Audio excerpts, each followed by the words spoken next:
ፉል ታይም ኮንተንት ክሬተር ለመሆን ከፈለጋችሁ እነዚህ ሁለት ነገሮችን ማወቅ ይኖርባችኋል። የመጀመሪያው ኳንቲቲ ነው፣ ሁለተኛው ኳሊቲ። ከኳንቲቲ እና ከኳሊቲ የቱ ይሻላል ብላችሁ ብትጠይቁ ማንኛውም ኮንተንት ክሬተር ኳንቲቲ ይበልጣል። ምክንያቱም ሁሌ ፖስት ባረጋችሁ ቁጥር ቻንሳችሁን የጨመራችሁ የምትመጡት። ስለዚህ እናንተ በጣም ትኩረት ማድረግ ያለባችሁ ኳንቲቲ ላይ ነው ማለት ነው። ሁሌም ስፔሻሊ በጣም ትኩረት አድርጉ ኳንቲቲ ላይ ማለት ነው።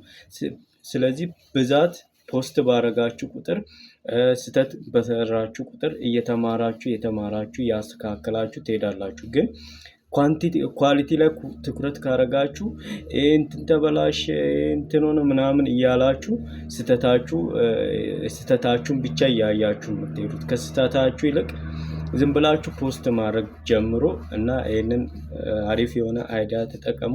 እኔም እየተጠቀምኩበት ነው።